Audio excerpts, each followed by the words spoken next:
arguably the most paradigmatic of all 18th century social dances. In this video we'll talk about the three main types of minuets in the 18th century, including origins and contexts, and what to take into account in order to perform, analyze, or even compose them.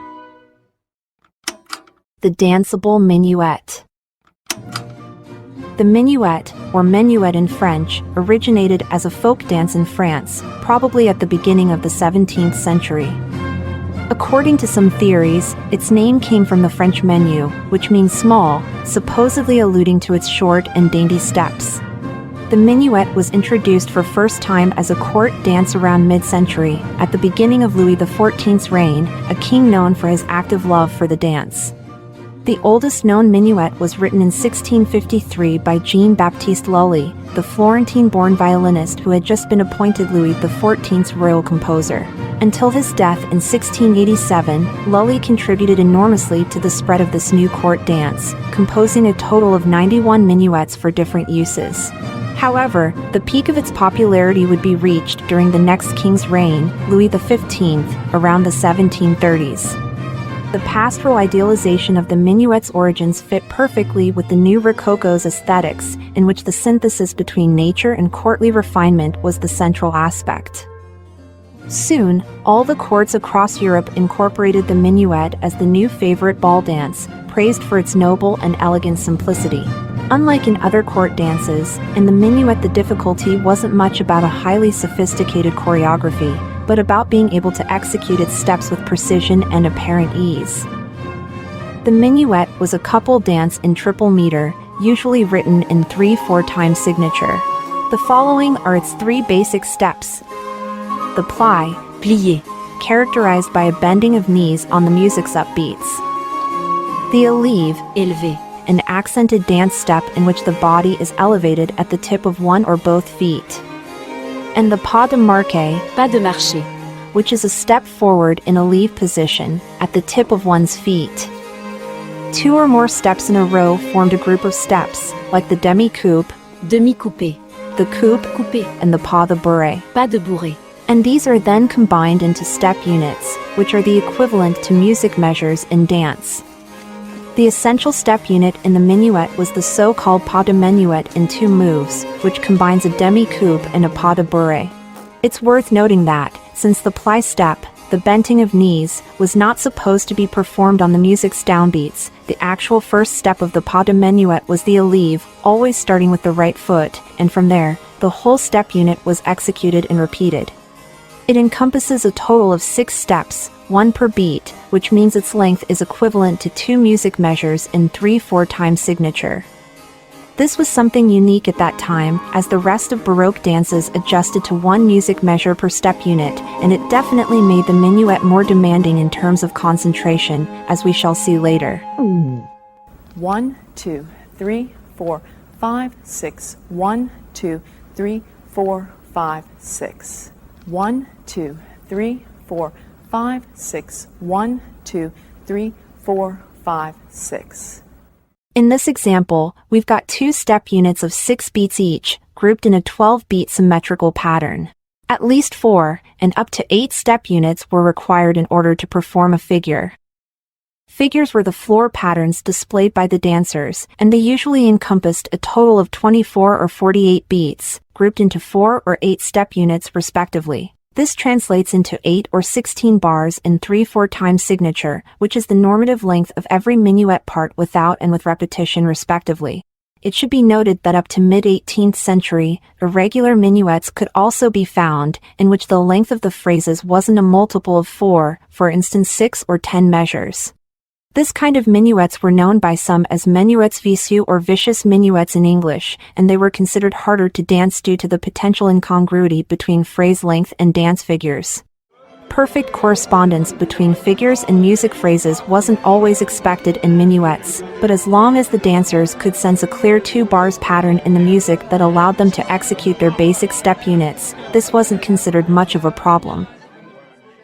With all this in mind, good minuet composers would always make sure that the hypermeter of their pieces, which is the perceived bar grouping beyond the notated meter, stick to a noticeable pattern of 2 bars. This was a crucial matter, as if a dancer happened to lose the beat, they had to wait until the next hypermeter's downbeat, or in other words, until the next step units began, to get back on track.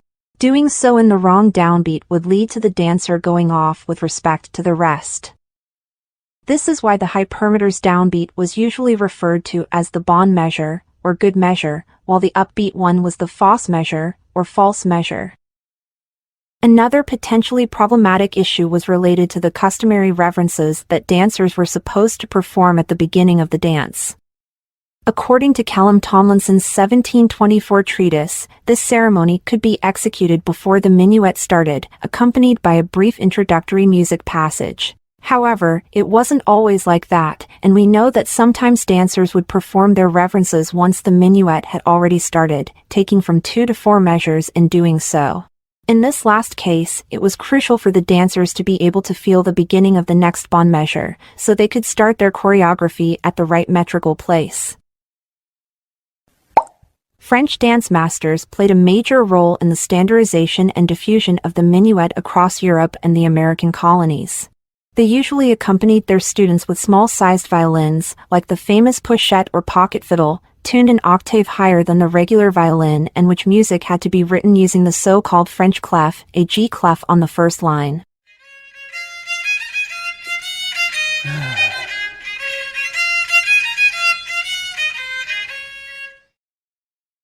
We know that some of these dance masters encouraged their students to think of the minuet as if written in 6/4 time signature, assuming this was a more intuitive way for them to keep track of the hypermeter. During rehearsals, they wouldn't hesitate to mark the characteristic 2-bar step unit pattern on the floor, with a cane or just the foot, to make sure everybody was on track. 1, 2, 3, 4, 5, 6. 1, 2, 3, 4, 5, 6. 1, 2, 3, 4, 5, 6. 1, 2, 3, 4, 5, 6. Now, the big question is, why didn't composers then use 6/4 time signature for minuets instead of 3/4? I'm afraid I have no definitive answer for that question, which is an up for debate topic. However, we could argue that, while thinking in 6/4 seemed helpful enough for the dancers, maybe it just wasn't felt like the right choice at a strict musical level. Or maybe it was just a matter of simplicity and tradition. Let me know what you think in the comments. There were 2 main types of danceable minuets. Firstly, the theatrical minuet, which was performed on stage by professional dancers, usually as part of ballets or other staged shows.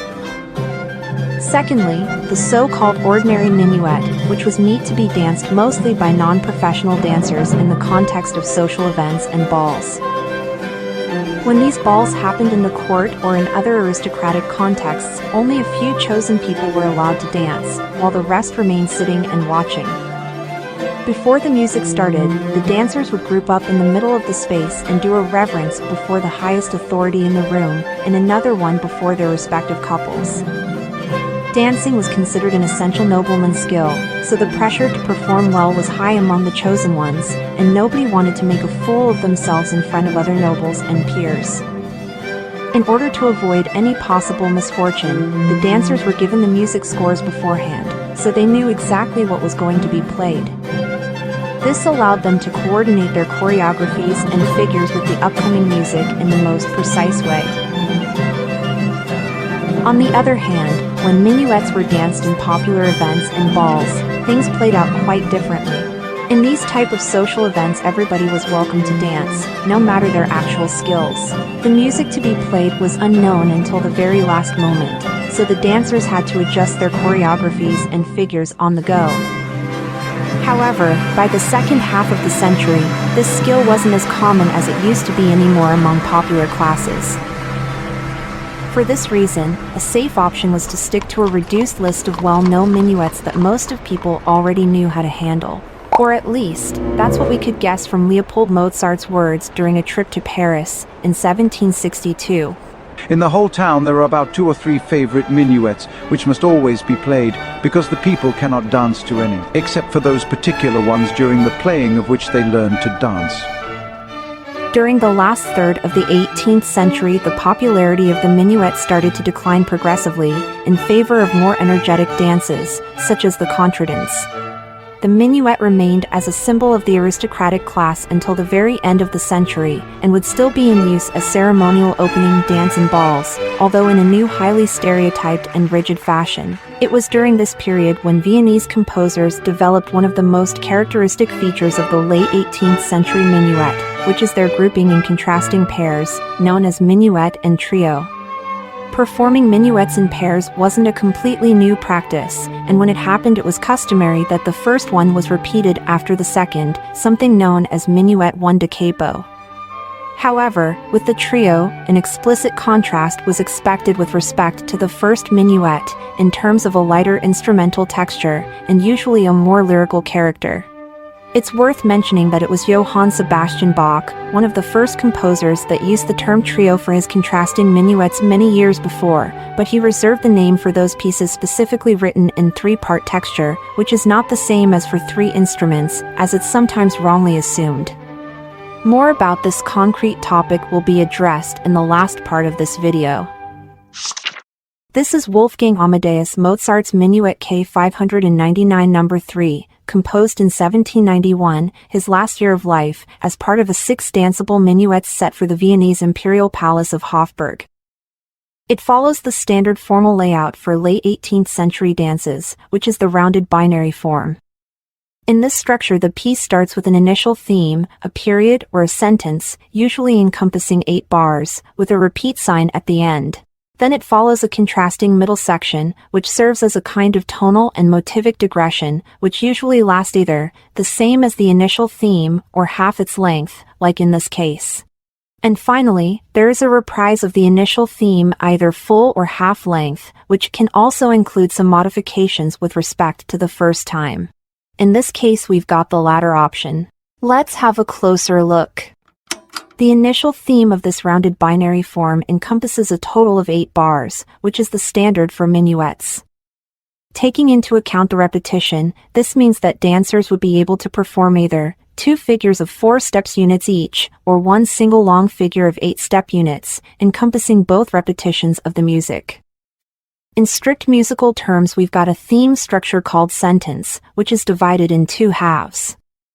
The first half, known as presentation, usually displays a short basic idea that is repeated literal or sequentially next.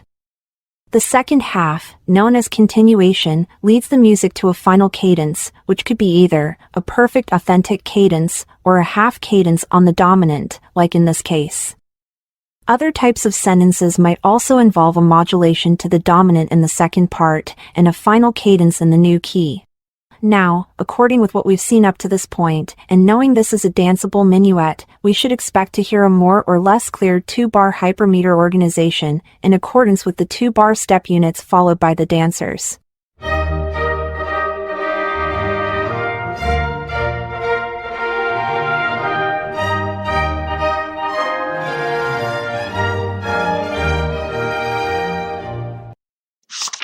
The second part of the minuet is also a type of sentence, in which the presentation is the contrasting middle of the rounded binary form, displaying a sequential pattern over a dominant prolongation harmony. The continuation, on the other hand, is the reprise of the initial theme's second part, but this time it leads to a perfect authentic cadence.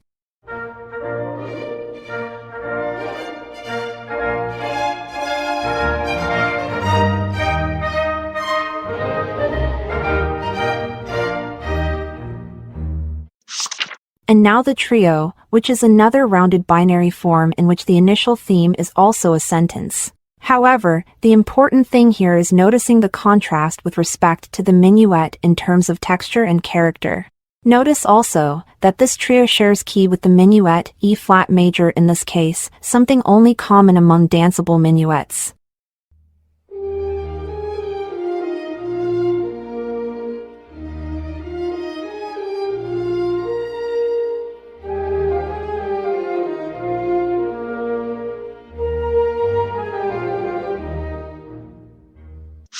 And the second part, which behaves pretty much in the same way as the minuet's second half.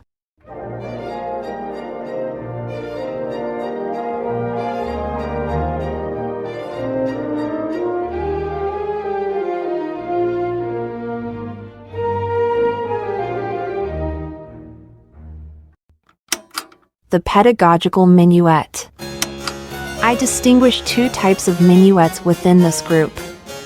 Firstly, those minuets made for recreational purposes, but that might eventually be used as teaching tools. And secondly, the ones specifically created with a pedagogical purpose in mind. At the beginning of the 18th century, there was a high demand for domestic music, and minuets weren't the exception. Keyboard minuets, and other arrangements for small ensembles or solo instruments, provided the only means to listening to this kind of music at home, and a reliable source for domestic entertainment among medium and high classes of that period, when a minimum of musical skill was socially expected from educated people. We find one of the earliest examples of a pedagogical approach regarding keyboard minuets in Johann Sebastian Bach, who between 1720 and 1725 carefully compiled a series of pieces by him and other authors, including a few minuets, in two collections for his second wife and children, the Notebook for Anna Magdalena Bach, and the Klavierbuchlein for Wilhelm Friedemann Bach. This is the famous Minuet in G by Christian Petzold, formerly attributed to Bach himself, which appears in the second notebook for Anna Magdalena Bach. Like with other pieces included in the same notebook, this minuet was probably used by Bach as a teaching tool to train his sons and other students at home on the essentials of keyboard playing and ornamentation.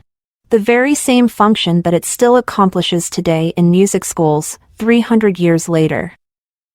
Unlike in the previous example by Mozart, the general structure here is the simple binary form, the standard for this kind of Baroque repertoire, in which two thematic sections are juxtaposed, but there is not a proper repetition of the first one in the end. The piece starts with a normative 8-bar sentence, a presentation with a 2 bars long basic idea that repeats sequentially,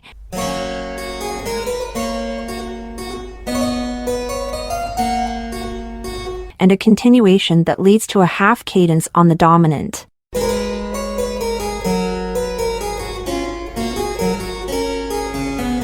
The whole structure is repeated next, but this time leading to a perfect authentic cadence.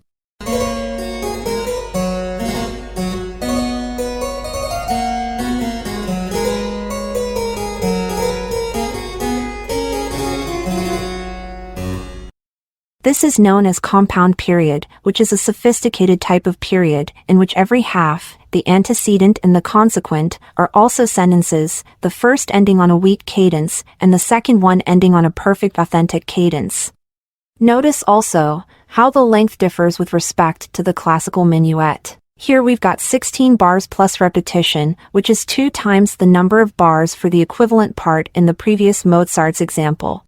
This reflects different practices from different periods of the century, but as long as the number of bars was a multiple of 4, either option would have been considered normative from the dancer's point of view. The second part presents another 16 bars, organized as a rounded binary form.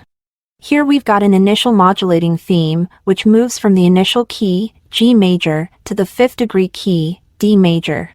The structure is a hybrid between period and sentence. The first 4 bars behave like an antecedent, leading to a half cadence in the new key, but the second part resembles more a sentence's continuation, ending on a perfect authentic cadence.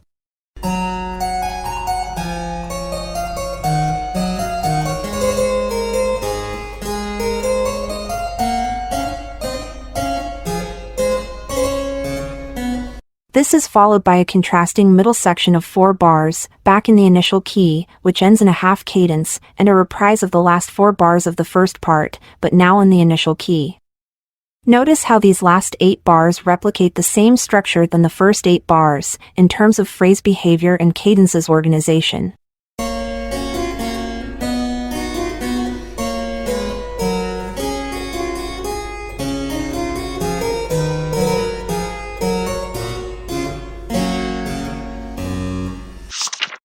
All this is followed by a second minuet by Petzold, in a similar fashion as the minuet and trio couple, but with some stylistic differences, as we shall see next.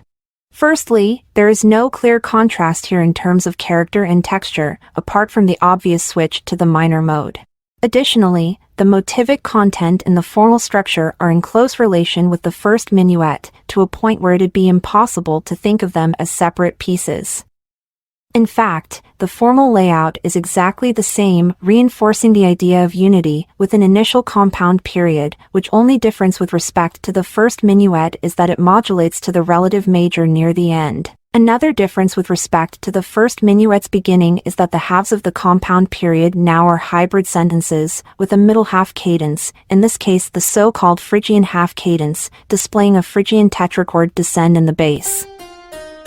By the way, don't get fooled by the key signature. This piece is in G minor, not in D minor. The reason why there is only one flat in this key signature is because, in Bach's time, it was custom to use the so-called Dorian key signature for minor mode works, which displays the raised sixth degree, in this case E natural.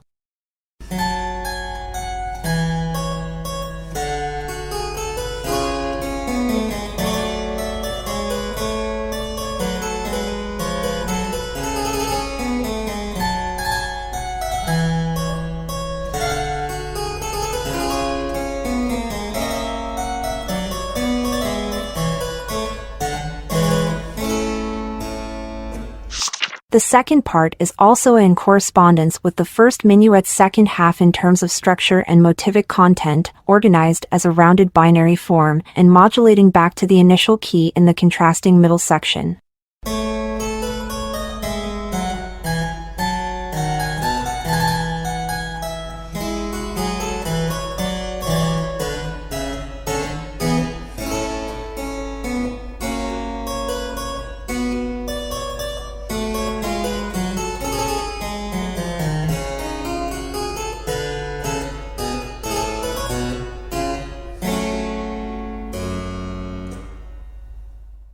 The potential of the minuet as teaching tool would be explored in more depth a few decades later by the German composer and theorist Joseph Riepel. In 1752, Riepel published one of the most influential musical treatises of the 18th century, titled Fundamentals of Musical Composition. In this essay, written in form of a dialogue between Riepel himself and an imaginary student, the author discusses the basics of a minuet's composition as a starting point for more advanced technical questions. The famous 7 rules given by Riepel with regard to how to actually compose a minuet are as follows. 1. A minuet should always consist of an even number of measures.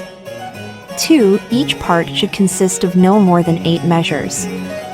3. The beginning or theme should be set off by clearly recognizable 4 measure units, divided in 2 measure units. 4. Except at the cadence, a minuet should always proceed in quarter notes. 5. The second part of the minuet should employ material that already has been presented in the first part. 6. A minuet should, if possible, rise in the first part and fall in the second. And 7. Measures 4 and 5 should be written with a recognizable difference, allowing the listener to perceive measure 5 as the beginning of a new 4-measure unit. Now, a word of caution with respect to these rules is in order. Reading Riepel between lines, it's easy to realize that composing a minuet was never the actual goal of his method, but rather a means to an end, which was developing compositional skills related to form and phrases logic, that students would later be able to apply into more complex musical genres. The minuet served this purpose just right, as it was considered a fairly easy genre to compose, and therefore, perfect for beginners, and it was also really popular at that time. But the rules given by Riepel should be regarded as highly schematic and simplified guidelines made for pedagogical purposes, and not as a rigorous study on the mid-18th century danceable minuet practices. Despite that, the idea that minuets served as the gateway to more elaborated types of compositions was a common thought among music theorists of that period, such as Johann Philipp Kernberger, who once stated that, "If you can compose a minuet, you can compose a whole symphony." It's no surprise then that Leopold Mozart, a man of the Enlightenment and a reputed violin player and pedagogue, also decided to put these new methods into practice for teaching his kids, Marianne and little Wolfgang, the essentials of musical composition. This is arguably the very first composition by Wolfgang Amadeus Mozart, written with the help of his father at the age of 5 or 6. This little minuet is not only an amazing display of compositional skills for such a young person, but also a testimony of the successful pedagogical methods applied by his father. The work follows pretty much step by step every single rule once given by Riepel with regard to minuet's composition.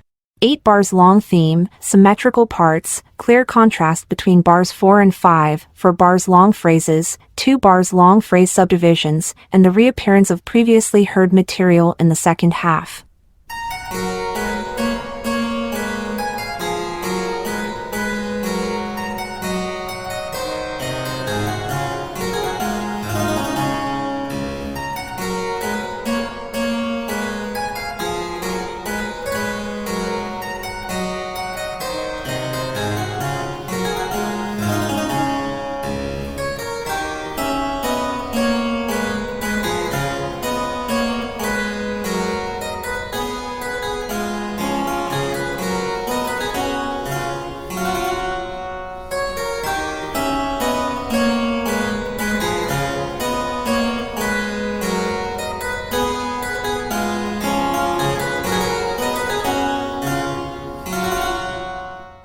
I'm pretty sure Riepel would have approved this. The stylized minuet. Also referred to as art minuets, we understand as such, those minuets composed as part of bigger works, and that don't specifically fulfill a danceable or pedagogical role. We find an early antecedent in the Baroque suite, a multi-movement genre originated in France in the 17th century, meant as a succession of different stylized dances. At the beginning of the 18th century, the traditional suite scheme, which consisted of allemande, courante, sarabande, and gigue, was expanded in order to give way to a number of new popular dances, including the minuet, which would be known as galanteries, and were usually included before the final gigue. This is the first minuet, from Johann Sebastian Bach's Violin Partita No. 3, composed around 1720. Partita was the name given by Bach to a series of works for violin solo that essentially followed the suite structure of alternating dances. First thing to notice here is the asymmetry between parts. 8 measures until the first double bar, and 26 until the end of the piece. The first 8 bars display a sentence structure, ending with a half cadence on the dominant. Notice how the initial gesture evokes the opening call of a trumpet fanfare.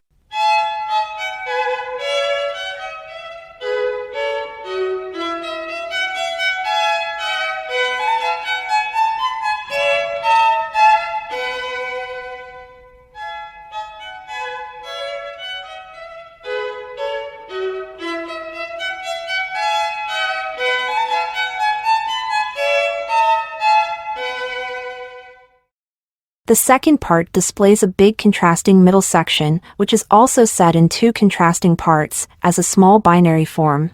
Notice that the first one is 10 measures long, instead of 8, due to these 2 extra bars that serve as an extension.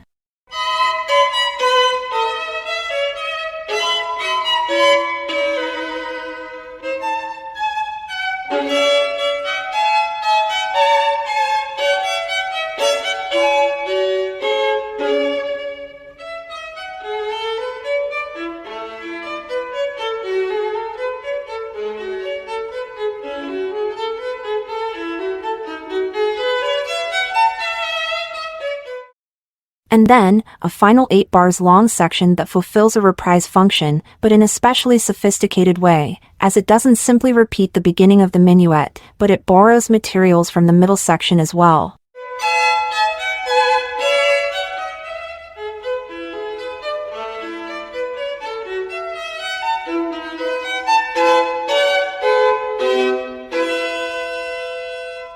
With regard to the general form, I'd consider this as a variant of the rounded binary form, in which the contrasting middle section is divided in 2 parts.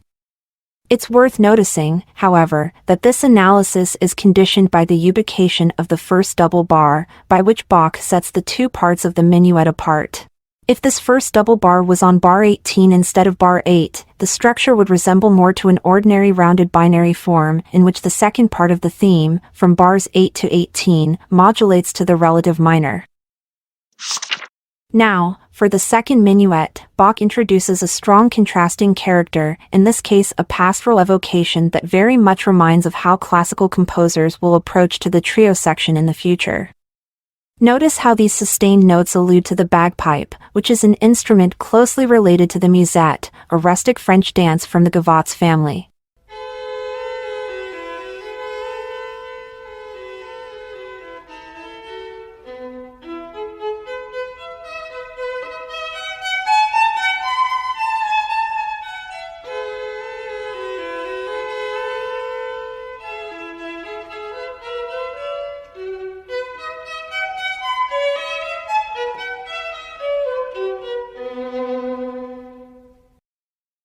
The second part might be divided in two symmetrical halves, attending to tonal criteria.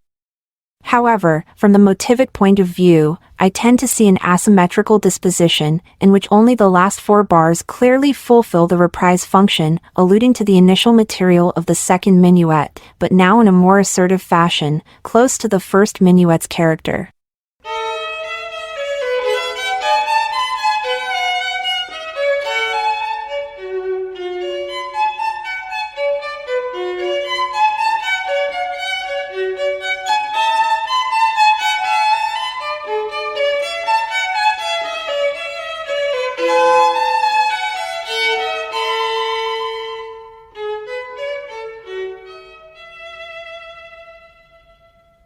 The question of whether to consider it the second minuet as a rounded binary form or as a simple binary form relies on whether we consider this last four bars as significant enough to act as a reprise by themselves, or merely as a reminiscence.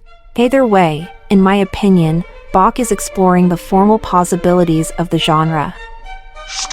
During the first part of the 18th century, stylized minuets, as they appeared in suites, weren't too far away from the actual danceable minuets that one could find in ballrooms. We know, for instance, that some of the, in principle, non-danceable suites by Johann Sebastian Bach were actually danced at home by his kids, even if that wasn't their initial purpose. This situation would drastically change towards the second half of the century, when the danceable minuet became a highly standardized genre, way much more simplified than its Baroque counterpart. This affected the status of the stylized minuets as well, that switched from being considered a kind of easy formal version of the actual danceable minuets during Bach's time, to become highly sophisticated interpretations of the genre during the late 18th century. Ironically, it wasn't that the complexity level of the stylized minuets increased too much along the century, as much as the complexity level of the danceable minuet dropped down drastically in comparison. It was Matthias Mann, the first composer to include a minuet as a symphonic movement, in 1740. This practice would later be followed by the Mannheim and Vienna symphonic schools, becoming a standard in the last part of the century. Unlike in the suite, in the symphony the minuet wasn't part of a juxtaposition of dances, but an actual contrasting movement that served as a light and sometimes comic relief with respect to the more complex surrounding movements. A resource that would be later incorporated to other genres as well, such as the string quartet and the piano sonata. The comical aspect of the stylized minuet can be seen through multiple examples along the last part of the century, such as this one, Boccherini's Opus 30 No. 6, a string quintet inspired by the sounds of the city of Madrid, during the composer's stay in Spain, around 1780. This concrete movement was titled Minuetto de Ciechi, or Minuet of the Blind Beggars. Notice the different programmatic elements displayed in the score that are meant to evoke the street sounds, such as the indication, imitando la chitarra, or imitating the guitar, which might suggest that the celli should play their instrument holding it like a guitar, like in that scene from that famous movie, that maybe wasn't so far-fetched after all. Notice also the indication, squaggiolamenta, which means, in a clumsy manner, which is related to the way Boccherini displaces the metrical accent almost every measure, as if the blind beggars were losing their balance while trying to dance.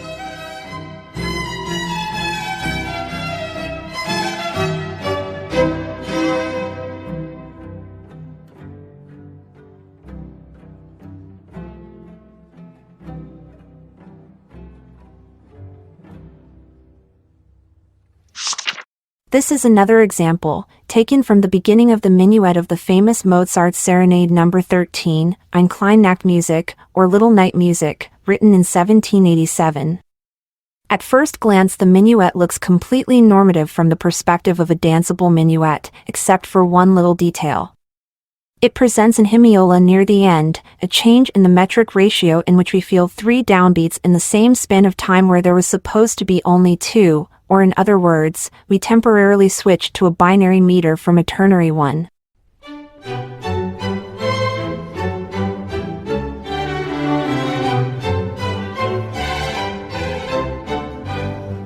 Hemiolas were common in Baroque music, and this might as well be a little reference by Mozart to the famous Handelian cadences.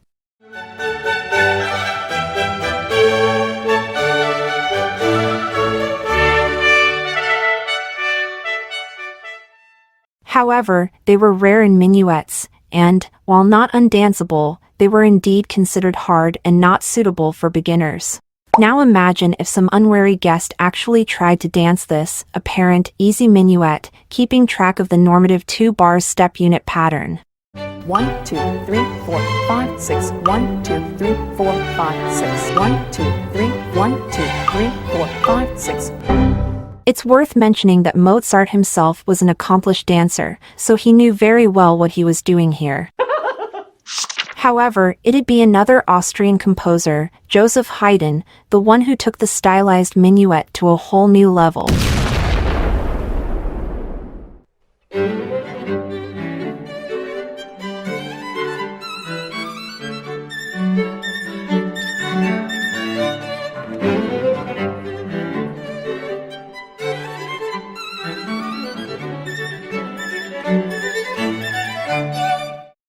There is little left here from the classical ballroom minuet, such as the one by Mozart given as an example earlier in this video, apart from also being written in 3/4 time signature. Here we've got a presumably faster tempo than the traditional minuet, assuming, of course, that our estimations on 18th century tempi are right. Another evident element is the constant search for abrupt contrasts, at every musical level, and the element of surprise. And finally, and most importantly, the 2-bar grouping hypermeter, crucial for the danceable minuet as we have already stated, is no longer explicit. One might ask at this point if a contemporary listener would have even considered this as an actual minuet despite the title given by Haydn. Haydn's particular approach to the minuet would have an enormous influence on his most famous student, Ludwig van Beethoven, who eventually stopped using the minuet name for these kind of movements, and substituted it for scherzo, which means joke in Italian, a tag that had already been used by Haydn sporadically in the past. During the last years of the 18th century, winds of change blew all over Europe, and nothing would ever be the same again.